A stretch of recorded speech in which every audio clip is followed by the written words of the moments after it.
It is in the social media. What are you talking? सदन के हमारे अध्यक्ष महोदय के दफ्तर में जो बातें करते हैं उसको इस प्रकार से आप उसका उल्लंघन मत करिए। आप संसदीय मंत्री हैं, आप तो अपना कर्तव्य याद रखिए। पब्लिक डोमेन में है। याद रखिए, आप तो अपना कर्तव्य याद रखिए। अध्यक्ष महोदय, अब एक मिनट, महत्वपूर्ण विषय पर चर्चा कर रहे हैं।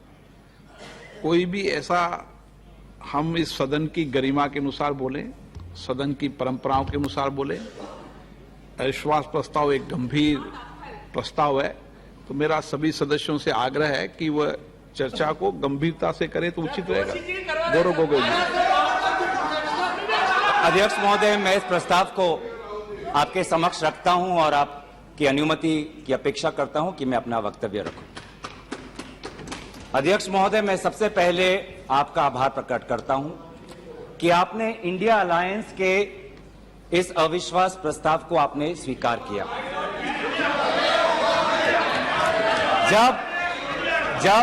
जब आपने पूछा कि इस अविश्वास प्रस्ताव के समर्थन में कौन कौन खड़ा है, तो मैं इस मंच से हमारे सारे इंडिया अलायंस दलों के सांसदों को मैं धन्यवाद और आभार प्रकट करता हूं। सर, ये अविश्वास प्रस्ताव हमारी मजबूरी है। ये हमारी मजबूरी है कि हम अविश्वास प्रस्ताव हमें लाना पड़ा, क्योंकि ये बात कभी भी संख्या की नहीं थी। ये बात हमेशा इंसाफ की थी, मणिपुर के इंसाफ की थी। आप पहले प्रस्ताव रख दो आप पहले। सर, प्रस्ताव मैंने आपसे अनुमति मांगा, मैं प्रस्ताव आगे करता हूं। मैंने शुरुआत में उनकी अनुमति मांगी। मैं ये इंसाफ मणिपुर की है, मणिपुर के लिए है। इंसाफ है। मैं पढ़ूं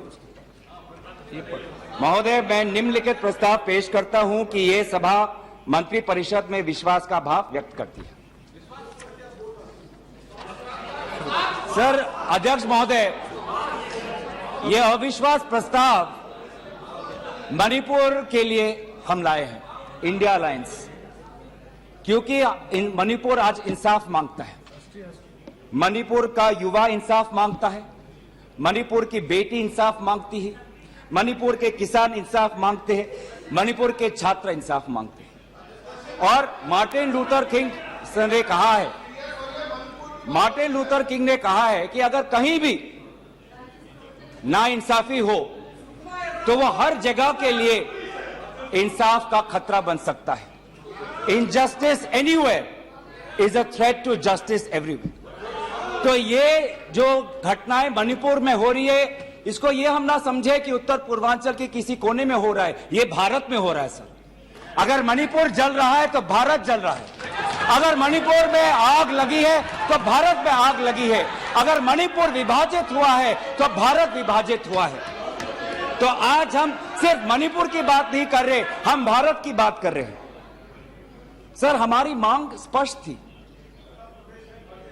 कि देश के मुखिया होने के नाते प्रधानमंत्री सदन में आए, अपनी बात रखे, अपनी संवेदना प्रकट करे और उस पर सारे पार्टी समर्थन दे और मणिपुर को एक संदेश जाए कि इस दुख की घड़ी में पूरा सदन मणिपुर के साथ है, हम मणिपुर में शांति चाहते हैं। यह हमारी अपेक्षा थी, यह हमारी अपेक्षा थी।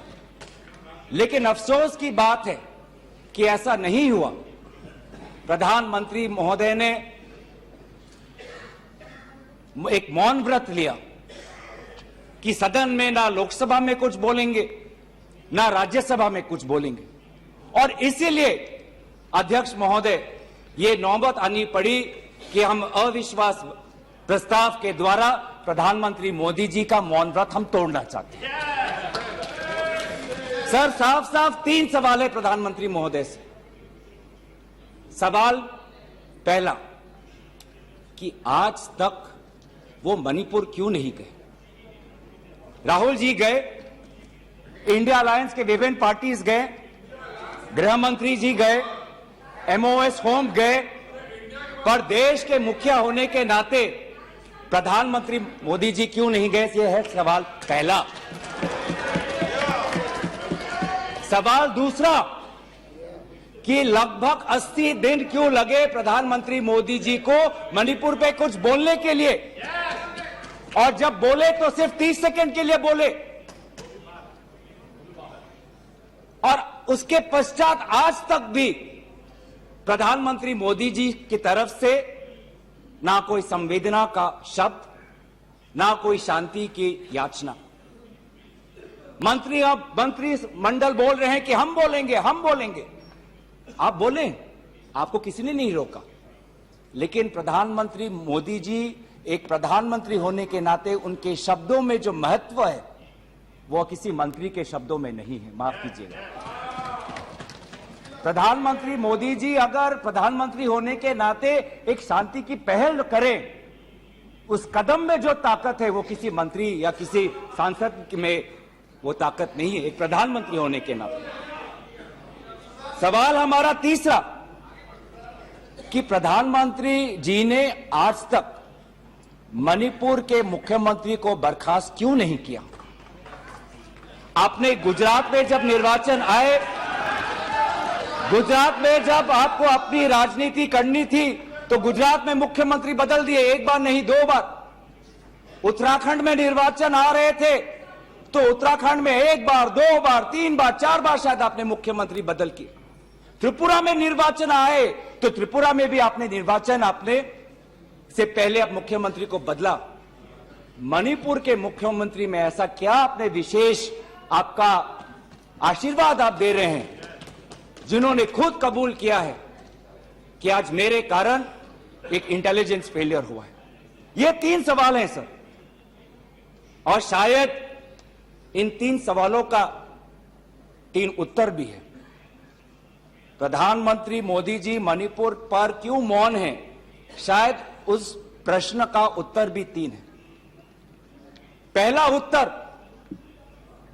कि प्रधानमंत्री मोदी जी को कबूल करना पड़ेगा कि उनकी डबल इंजन की सरकार, उनकी सरकार मणिपुर में व्यर्थ हो गई है, विफल हो चुकी है। इसीलिए आज मणिपुर में 150 लोग मरे, लगभग 5000 घर जलाए गए, लगभग 60,000 लोगों आज शिविर में हैं, लगभग 6500 एफआईआर है। और मुख्यमंत्री, प्रदेश के मुख्यमंत्री होने के नाते जो एक संवाद का वातावरण बनाना चाहिए था, जो एक शांति, अमन और सद्भावना का एक वातावरण जो बनाना चाहिए था, आज उन्होंने सिर्फ मई महीने से नहीं, पिछले 2-3 सालों से ऐसे कुछ भड़काऊ उन्होंने कदम लिए हैं जो आज समाज के बीच में तनाव पैदा हो गया है। आज हम मणिपुर गए हैं, क्या मणिपुर में यह सबसे पहला हिंसा हुआ है? नहीं। क्या उत्तर पूर्वांचल में यह सबसे पहला हिंसा हुआ है? नहीं। इससे पहले भी हुए हैं, मणिपुर में भी हुए हैं। मैं खुद उत्तर पूर्वांचल का हूं, मैं खुद जिम्मेवारी से कहता हूं कि हुए हैं, लेकिन पहली बार, अरे आप में से तो कोई गया भी नहीं, आप क्या जानेंगे? पहले जाओ और फिर हमें परामर्श दो, पहले आप लोग जाओ। सर हम गए और बहुत दुख हुआ कि हमने समाज में 2 वर्गों के बीच ऐसा बंटवारा, समाज के 2 वर्गों के बीच हृदय में इतना आक्रोश, इतना गुस्सा हमने पहले कभी नहीं देखा। हमने पहले कभी भी नहीं देखा कि आज समाज का एक वर्ग दूसरे के प्रति बदले की भाषा का प्रयोग कर रहा है। हमने कभी भी नहीं देखा कि एक प्रदेश में एक ऐसी लकीर खींच दी गई है कि पहाड़ पे एक वर्ग के लोग रहते हैं और वैली में एक वर्ग के लोग रहते हैं। अफसोस की बात है सर कि जो सरकार एक इंडिया की बात करती है, आज उन्होंने 2 मणिपुर आपने बना दिए हैं। आपके राजनीति से 2 मणिपुर आज बन गए। मैं मणिपुर के मुख्यमंत्री को, इस सदन से पूर्व प्रधानमंत्री वाजपेयी जी की राजधर्मों को याद करने के लिए सलाह दूंगा, जिन्होंने कहा कि राजा के लिए, शासक के लिए प्रजा में भेद नहीं हो सकता, ना जन्म के आधार पर, ना जाति के आधार पर, ना समुदाय के आधार पर। सर, आज इस माहौल में अगर सबसे ज्यादा पीड़ा किसी को झेलना पड़ा है तो महिलाओं और बच्चों को। हमने देखे हैं वो वायरल वीडियो में, उनका मैं उल्लेख नहीं करना चाहूंगा, उससे सबको पीड़ा हुआ। पर ऐसे मुख्यमंत्री जी ने स्वयं कहे कि ऐसे 100 FIRs हैं। हम भी गए हैं सर, इंडिया डेलीगेशन, हमारे संसदीय दल, उस परिवार से हम मिलके आए हैं जिसमें 2 महिलाओं के साथ इतना बुरा व्यवहार हुआ, अत्याचार हुआ। हमने ऐसे भी एक परिवार से मिले जिसमें एक 80 साल की महिला जो एक स्वतंत्रता संग्रामी की पत्नी थी, उसको घर के अंदर बंद करके जिंदा जला दिया। जो 2 महिला जिसको लेकर आज सुप्रीम कोर्ट तक ये बात गई है, उसमें से एक महिला का पति कारगिल में हमारे देश के लिए हमारी सीमा को सुरक्षा कर रहा था। वो कारगिल का जवान बोल रहा है मैंने देश को बचाया, पर मैं अपने घर और अपने परिवार को नहीं बचा पाया। जब हम उनसे मिलते हैं तो हमको क्या कहें? आप लोग कहते हैं हम फोटो ऑप करने गए थे। सर, दुख के समय में संवेदना उनको देने गए थे। आज महिलाओं बच्चों के साथ आऊंगा, अब सारे बातों पे आऊंगा, सब पे आऊंगा। धर्मीय जगह को भी बख्शा नहीं गया। धर्मीय अनुष्ठान पर भी आज भीड़ घुसी और उसका असम्मान किया। आज इंटरनेट नहीं है। आप कहते हैं कि सब नॉर्मल है, स्थिर है, आज भी इंटरनेट नहीं है, बच्चे स्कूल नहीं जा पा रहे, लोग अपनी बातें नहीं रख पा रहे। आज भी कितनी महिलाओं पर अत्याचार हुआ है, वो अपनी बात ही नहीं रख पा रहे। वो तो वीडियो वायरल हो गया, नहीं तो मुझे लगता था कि आज तक प्रधानमंत्री मोदी जी मौन रहते अगर वीडियो वायरल नहीं होती। पर ऐसे हजार से ऐसे अत्याचार हुए। लेकिन वहां के मुख्यमंत्री क्या कहते हैं?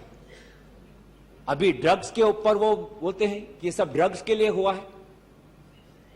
अध्यक्ष महोदय, बहुत गंभीर पूर्वक मैं ये बात अपने आपके समक्ष सदन में रख रहा हूं कि मणिपुर के मुख्यमंत्री के कार्यालय से जब एक ड्रग माफिया के बड़े नेता को वहां की पुलिस ने पकड़ा तो मुख्यमंत्री के दफ्तर से फोन गया कि उस ड्रग के माफिया को बचाओ, रिहा करो।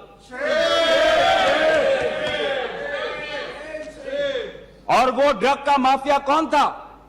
वो ड्रग का माफिया आप ही की दल के ऑटोनोमस डिस्ट्रिक्ट काउंसिल के चेयरमैन थे, जो वहां पे जब इटोचा सिंह को पकड़ा गया, लोयांग नांगबंग इटोचा, जब इस व्यक्ति को पकड़ा गया तो मुख्यमंत्री के दफ्तर से फोन गया कि इसको रिहा करो। और ये इटोचा कौन है? वहीं के राज्य सरकार के PHE मिनिस्टर सुशील द्रो के भाई हैं। आज ये इन सरकार राज्य में ड्रग्स की बात करते हैं, ड्रग्स के साथ मुख्यमंत्री महोदय के दफ्तर का ताल्लुकात है। ये बात मैं नहीं कर रहा, वो पुलिस अफसर जिनको इनकी राज्य सरकार ने मेडल दिया, वो आज वो बात कर रही है कि ये सरकार ने मुझे मेडल दिया और यही सरकार मुझे ड्रग्स से जुड़े हुए इनके दल के नेताओं को छोड़ने के लिए कह रही है। उन्होंने अपना मेडल वापस कर दिया राज्य सरकार। पॉपी फार्मिंग की बात करते हैं।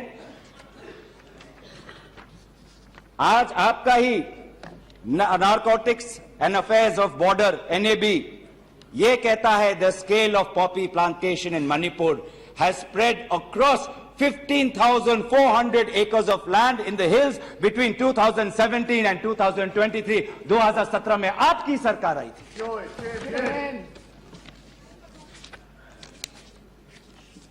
आज इंडियन फॉरेस्ट सर्वे रिपोर्ट 2021 में कहता है that within 2 years time the forest area of Manipur has decreased by 248.63 square kilometers। ये आपके सरकार के नजर के सामने वहां के जंगलों को काटा जा रहा है और पॉपी फार्मिंग को बढ़ावा दिया जा रहा है। गृह मंत्री ड्रग्स को लेकर बार बार वक्तव्य देते हैं, लेकिन गृह मंत्री महोदय, आपको भी पता है कि पिछले 5-6 सालों में ड्रग्स की ये समस्या कमी नहीं, थमी नहीं, बढ़ती जा रही है। लगभग 2017 में एनसीआरबी का डेटा है 1113 केसेस, 2021 में 3611। तो ड्रग्स की समस्या आज बढ़ती जा रही है। तो कहीं ना कहीं प्रधानमंत्री जी चाहते हैं कि वो मौन रहे ताकि उनकी राज्य सरकार की छवि धूमिल ना हो, क्योंकि उनको छवि से लगाव है। चाहे लोगों पे अत्याचार हो, ड्रग्स की समस्या बड़ी हो, ये उनके लिए महत्व नहीं रखता। पर जैसे कि मैंने कहा कि उनके मौन रहने का कारण 3 है, अभी तो मैंने सिर्फ एक कारण का उजागर किया। और दूसरा कारण यह है, और बहुत मैं सम्मानपूर्वक ये बात कहना चाहता हूं, दूसरा कारण प्रधानमंत्री मोदी जी का मौन रहने का यह है कि आज भारत केंद्र सरकार का गृह विभाग और राष्ट्रीय सुरक्षा सलाहकार आज विफल हुए हैं। क्या हो रहा मणिपुर में? 5000 से ज्यादा हथियार आज लोगों के हाथों में है। लगभग 35 पुलिस स्टेशंस में भीड़ वहां जाकर वहां से हथियार अपने साथ ले जाते हैं। कभी आप जितने भी राज्यों का आपने जो उजागर किया है, कभी ऐसी स्थिति देखी है कि 2 महीनों में एक भीड़ पुलिस थाने में जाकर, पुलिस ट्रेनिंग कॉलेज में जाकर वहां पे जो हथियार है वो लेके जाती है? क्या क्या हथियार ले गए हैं? क्या क्या हथियार लूट के ले गए हैं? INSAS rifle, AK-47, light LMG light machine gun, self loading rifle, SMC, mortar, grenade, bulletproof jacket, 6 lakh enumeration, 6 lakh गोलियां आज लोगों के बीच में है। कि ये राष्ट्रीय सुरक्षा का मामला नहीं है? कहां है राष्ट्रीय सुरक्षा सलाहकार? ये जो बंदूक है, ये जो गोलियां हैं, किस पर चलाएंगे? ये गोलियां हमारे भारतीय सेना के नौजवानों पे चलाएंगे। ये गोलियां मणिपुर के पुलिस पर चलाए जाएंगे। ये गोलियां मणिपुर के निहत्थे लोगों पर बरसाए जाएंगे। क्या क्या आपने आज ये जो हथियार है सिर्फ मणिपुर तक सीमित नहीं रहेंगे सर। लगभग ये जो 6 लाख एम्यूनिशन है, गोला बारूद है, AK-47, ये तो युद्ध के हथियार है, ये युद्ध के अस्त्र है। ये सिर्फ मणिपुर तक नहीं सीमित रहेंगे, ये आज उत्तर पूर्वांचल में भारत के अलग अलग जगह में ये हथियार जाएंगे और भारत के समाज को आज अशांति का वातावरण बनाएंगे। तो क्या कर रहे हैं आप? आज दुख की बात है कि अभी मुख्यमंत्री पहले तो समाज पर दोष ठहरा रहे थे, अब मुख्यमंत्री, मणिपुर के मुख्यमंत्री केंद्र सरकार और असम राइफल्स पे आज निशाना साध रहे हैं। आज ही हमें सुनने में मिला कि असम राइफल्स, जिसको जिम्मेवारी दी गई है देश को, लोगों को बचाने के लिए, उनको हटाया जा रहा है। मुख्यमंत्री के घर के जो विधायक हैं, मैं उनका नाम नहीं लूंगा, वो पूछते हैं कि इतने हथियार कहां से आए? क्या कर रही है केंद्रीय शासित सुरक्षा दल? ये असम राइफल्स किसके अनुसार काम करता है? ये असम राइफल्स गृह विभाग के मंत्रालय से इनको निर्देश दिया जाता है। तो एक ऐसी व्यवस्था बन गई है मणिपुर में कि मणिपुर के पुलिस आज असम राइफल्स के जवान पर उंगली उठा रहे हैं, असम राइफल्स के जवान आज मणिपुर के पुलिस पर उंगली उठा रही है। ये बना है 21वीं सदी के भारत में। ऐसे हम समाधान कर रहे हैं पिछले 3 महीनों से।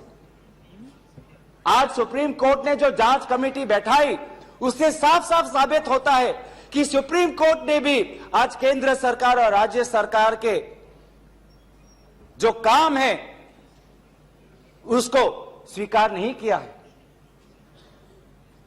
आज इसीलिए कमेटी बैठाई गई है।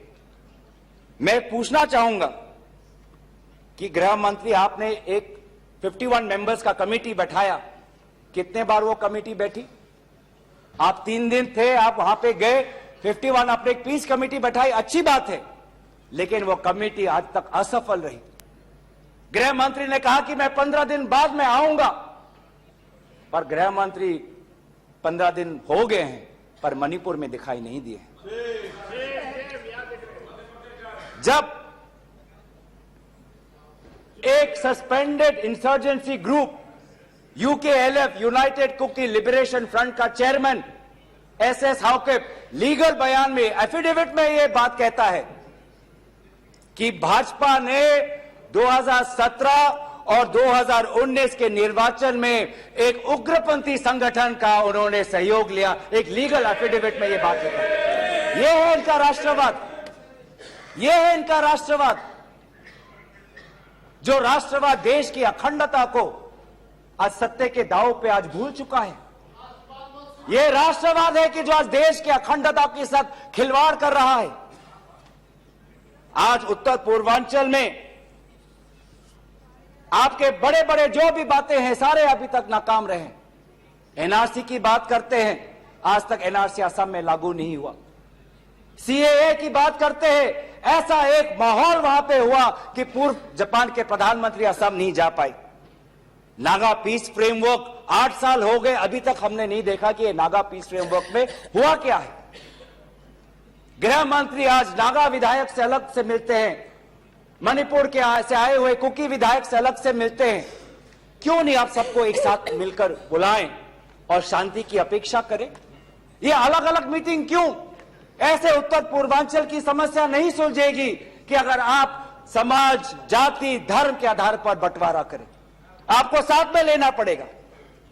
पहली बार हम ये देख रहे हैं कि 2 उत्तर पूर्वांचल के राज्य असम और मिजोरम के पुलिस अफसर एक दूसरे पे गोली चला रहे। यह आपकी राष्ट्रीय सुरक्षा की नीति है। इसी बात का उजागर राहुल गांधी जी ने इस सदन में किया था जब उन्होंने आपको चेतावनी दी थी कि आप उत्तर पूर्वांचल के साथ खिलवाड़ कर रहे हो। उत्तर पूर्वांचल हमारे देश का हिस्सा है, इन्होंने कहा था। आज जो तीसरा कारण मैं आना चाहता हूं जिसके कारण प्रधानमंत्री मोदी जी मौन है, पहला उनकी राज्य सरकार विफल थी, दूसरा उनका गृह विभाग और राष्ट्रीय सुरक्षा सलाहकार विफल रहे, और तीसरा प्रधानमंत्री मोदी जी के मौन रहने का कि वो अपनी भूल कबूल करना नहीं चाहते। अगर वो बोले तो कि उनकी चूक हुई है राज्य सरकार से, तो ये भूल वो कभी जनता के सामने कबूल नहीं करना चाहते, मौन रहना पसंद करते हैं। और ये पहली बार नहीं हुआ है, ये पहली बार नहीं हुआ है जब भारत के स्वर्ण पदक लाने वाले कुश्ती के महिला खिलाड़ी जब सड़क पे जब विरोध कर रहे थे तो प्रधानमंत्री मौन थे। जब 750 किसान आंदोलन पे उनकी जीवन गई, बलिदान दिया, शहीद हुए तो प्रधानमंत्री मौन थे। जब 2020 में दिल्ली में रायट्स हुए, दंगे हुए, पर विदेश के एक सरकार के नेता आए थे, उस समय भी प्रधानमंत्री मौन थे।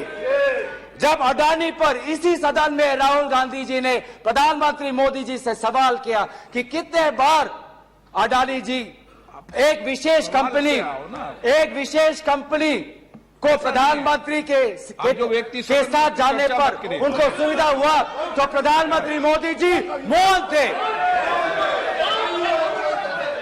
जब हम बार बार पूछते हैं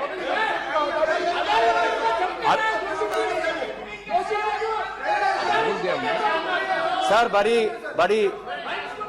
बड़ी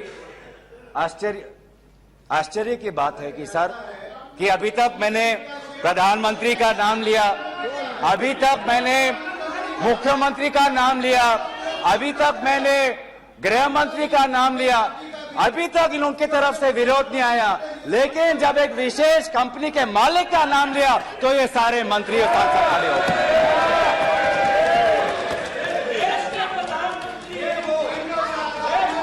किसकी सरकार है सर? ये किसकी सरकार है? जब चीन पर हमने सवाल किया, चीन पर आप पूछे, मैं चीन पर आता हूं, जब चीन पर हमने सवाल किया कि चीन हमारे सीमा के अंदर कितना आए, कितने किलोमीटर पर है, तो प्रधानमंत्री मोदी जी मौन रहे। प्रधानमंत्री मोदी जी ने G20 के बाली समिट में प्रेसिडेंट शी जिनपिंग के साथ क्या बातचीत की, उनके विदेश मंत्रालय ने इसको छुपाने की कोशिश की। लेकिन जब चीन के विदेश मंत्रालय से बात आई तो भारत सरकार के विदेश मंत्रालय ने खुद कबूल किया कि हां, हमने ये बात हमने छुपाई थी कि बहुत संवेदनशील बातें प्रधानमंत्री मोदी जी ने शी जिनपिंग के साथ बाली में किया। हम पूछना चाहते कि क्या बातें की आपने, क्या समझौता हुआ, क्या बताएंगे?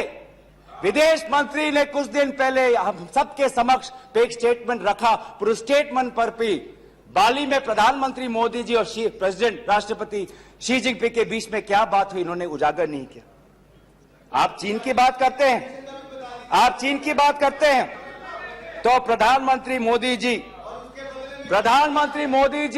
जब जम्मू कश्मीर के पूर्व राज्यपाल ने कहा कि उन्होंने प्रधानमंत्री को फोन किया था, तो पूर्व ये राज्यपाल ने क्या कहा कि उनको चुप रहने का सलाह उनको मिला। प्रधानमंत्री मोदी जी मौन रहे। जब पूर्व एक राज्यपाल ने कहा कि हमने सुरक्षा मांगी थी हमारे पुलवामा के जवानों के लिए, लेकिन हमको कोई सुरक्षा नहीं मिली, जब ऐसा गंभीर बात एक पूर्व राज्यपाल, आपकी ही चुनी हुई राज्यपाल ने रखा, तो प्रधानमंत्री मोदी जी मौन रहे। जब कोविड में सेकेंड वेव में लोग के सांसों में, फाफड़ों में ऑक्सीजन नहीं था, तब प्रधानमंत्री पश्चिम बंगाल में वोट मांग रहे थे।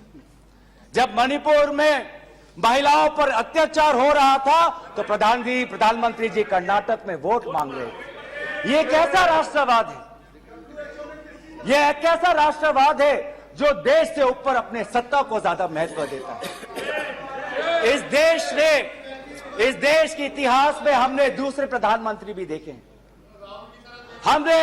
हमने ऐसे भी प्रधानमंत्री देखे हैं जिन्होंने उत्तर पूर्वांचल और भारत की संवेदना को समझा। मैं उदाहरण देना चाहता हूं, जब असम में हमारा असम अकॉर्ड हुआ 1985 में, तो असम में हमारी कांग्रेस की सरकार थी, लेकिन शांति के पहल के लिए उस समय के पूर्व प्रधानमंत्री राजीव गांधी जी ने कहा कि कांग्रेस की सरकार बर्खास्त होनी चाहिए, हम एक निर्वाचन लाना चाहते हैं ताकि शांति आगे बढ़े। ये हमारा राष्ट्रवाद है कि दल से हमारा, ये हमारा राष्ट्रवाद है। जब मीजो अकॉर्ड हुआ, सुन लीजिए, सुनने का धैर्य रखिए।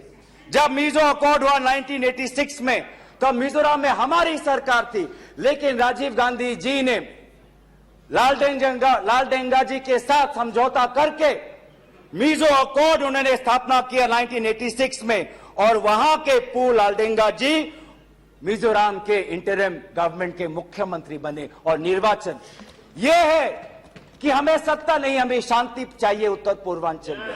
अगर सत्ता खोनी पड़ी, दल का बलिदान देना पड़ा, तो उत्तर पूर्वांचल और देश की अखंडता के लिए हम वो बलिदान देने के लिए तैयार हैं।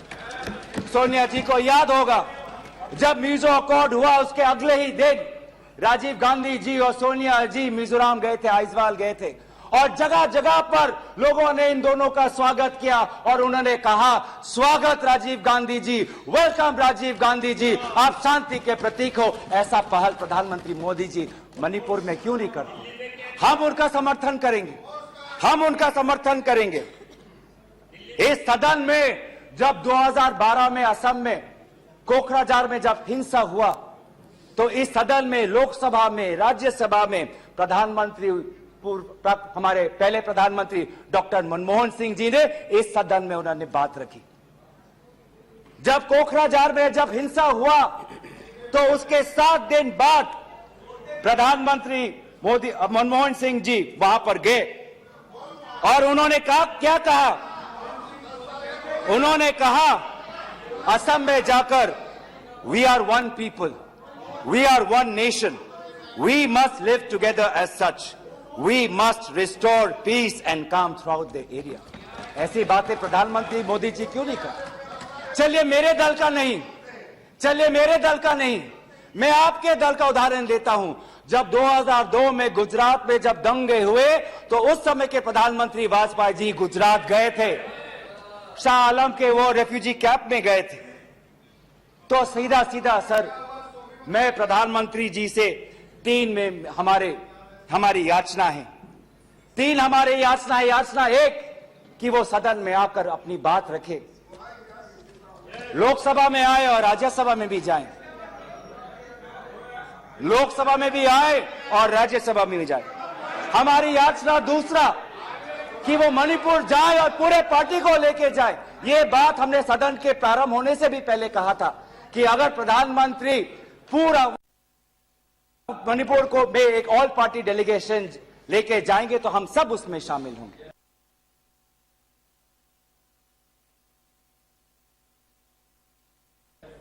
और हमारा तीसरा ये याचना है कि मणिपुर के विभिन्न समाज सेवक संगठनों को बुलाकर एक मीटिंग करिए, शांति का एक पहल रखिए।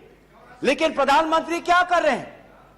प्रधानमंत्री आज इंडिया अलायंस को बदनाम करने में तुले हैं, देश के नाम को आज बदनाम करने में तुले हैं। अफसोस की बात है, अफसोस की बात है, जब आप पॉपुलर फ्रंट ऑफ इंडिया की बात करते हैं, इंडिया मुजाहिदीन की बात करते हैं, ईस्ट इंडिया कंपनी की बात करते हैं, तो हम इंडियन इंस्टीट्यूट ऑफ टेक्नोलॉजी की बात करते हैं, हम इंडियन स्पेस रिसर्च ऑर्गेनाइजेशन की बात करते हैं, हम इंडियन पुलिस फोर्स की बात करते हैं, हम इंडियन एयरफोर्स की बात करते हैं। आप जब इंडिया को बदनाम करते हैं तो हमें तो भारत का तिरंगा दिखता है, जहां पे गेरुआ है, सफेद है, हरा है और बीच में अशोका चक्र है। आज नफरत एक हथियार बन चुका है, नफरत एक हथियार बन चुका है वोट जीतने के लिए। वो चाहे मणिपुर में हो, वो चाहे हरियाणा में हो, वो चाहे कर्नाटक में हो, वो चाहे मध्य प्रदेश में हो। आप जितना भी नफरत फैलाएं, आप जितना भी नफरत फैलाएं, हमने राहुल जी के नेतृत्व में भारत जोड़ो यात्रा किया है। आपके नफरत के बाजार में हम जगह जगह पे मोहब्बत का दुकान खोलेंगे। हम संविधान की सुरक्षा करेंगे। Our constitution that talks about equality, liberty, justice, fraternity, हम इस संविधान के आदर्शों की हम सुरक्षा करेंगे।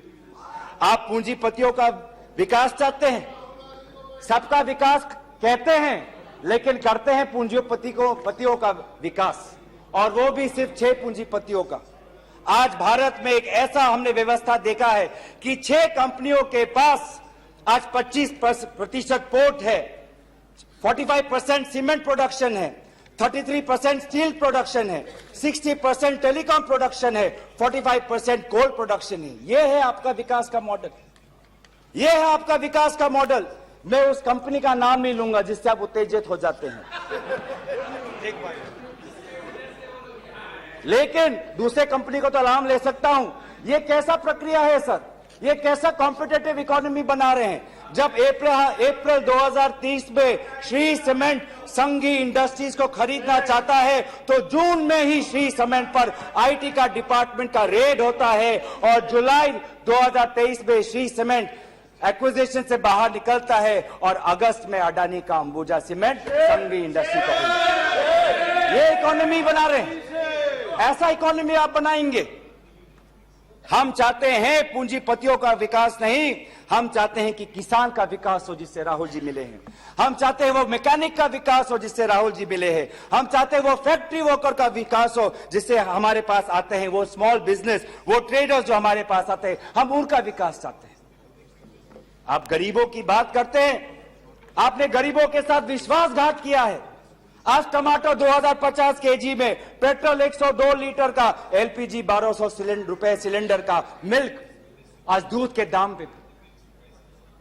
आपको इकोनॉमी की बात करते हैं, लार्जेस्ट फास्टेस्ट ग्रोइंग इकोनॉमी की बात करते हैं, जाइए ये भाषा उस आजाद मंडी के उस आदमी के सामने वो रखिए जिसके आंसू आज पूरे देश ने देखा है, जो कहता है रो रो के कि मेरे पास पैसा नहीं है। ये जीडीपी और फास्टेस्ट ग्रोइंग इकोनॉमी की बातें उनको समझाइएगा। आजादपुर मंडी में राहुल जी गए, आप किसान की बात करते हैं, आपके यह डेटा में आज को मिला है कि लगभग 10,000 किसानों ने आत्महत्या कर दी है, जिसमें से किसान है, श्रमिक है, कल्टीवेटर्स है। ये है पार्लियामेंट में आज उत्तर आता है कि एमजीएनरेगा में 5 करोड़ लोगों को आज एमजीएनरेगा से बाहर कर दिया है। ये आपका विकास है। तो सर, ये आप गरीबों पे विश्वासघात करिए, हम राजस्थान की तरह देश में महंगाई में हम राहत लाएंगे। आप आदिवासियों में अत्याचार करें, हम आदिवासी छात्र, महिलाओं और एनजीओ के साथ हम भारत को हम जोड़ेंगे और इंडिया को जिताएंगे। India that is a union of states we will protect and we will win. जो 2024 में भारत जीतेगा, इंडिया जीतेगा। इतना अहंकार मत करिए। इन्हीं बात